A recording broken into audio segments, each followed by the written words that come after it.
冇任何時候你睇都會有好多選擇可以㗎。我可以去散步，可以鋪書，可以打俾朋友，可以去睇戲，可以食餐飯。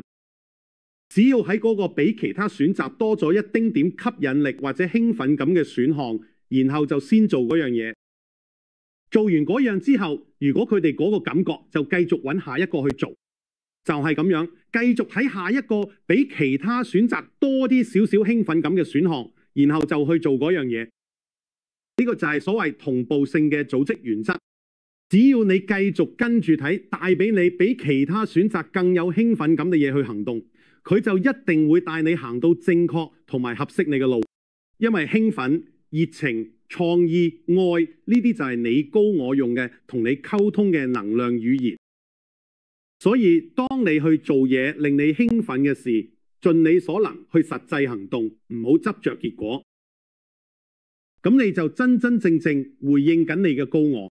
因為即使能量可能係高我嘅語言，你哋身體入邊感受到熱情、興奮、創意、愛，但物質現實嘅語言就係行動，唔係講嘢，唔係冇法，係行動。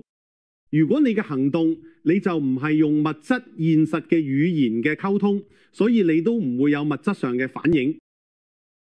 而家好重要，有時你咁興奮會以某一種特定形式出現喺你面前。所以先要放低所有執着，唔好堅持一定要以嗰個形式實現，因為有時你嘅熱情會透過同步巧合同你咁高我，以一種方式嚟到你面前，令你夠興奮去採取行動。可能只係為咗唔好意思用呢個詞，叫你唔好再 hear 住，咁你就可以去到你應該去嘅地方，令到真正需要發生嘅事可以更加容易發生。因此，永遠唔好假設興奮嘅形式，實際上其本身必須實現，因為你唔知道佢實際上會將你帶到邊度。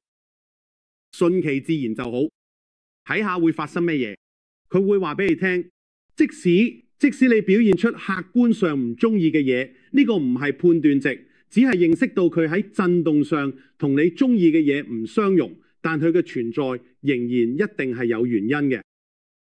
所以如果你保持正面狀態，你可以用你唔中意嘅嘢，以你中意嘅方式去運用，透過保持正面狀態揾到對自己有益嘅結果，明白到呢樣嘢一定有啲存在嘅原因，係為咗服務你，唔會有其他可能。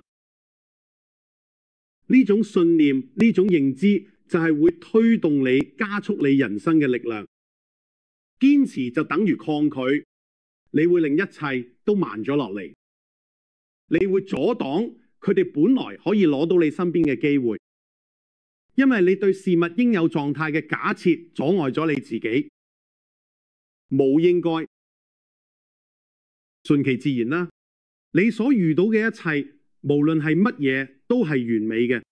使用佢，保持積極嘅狀態，並加以利用。如果冇理由，佢就唔會存在。你需要相信現實嘅運作方式，你需要信任呢個機制。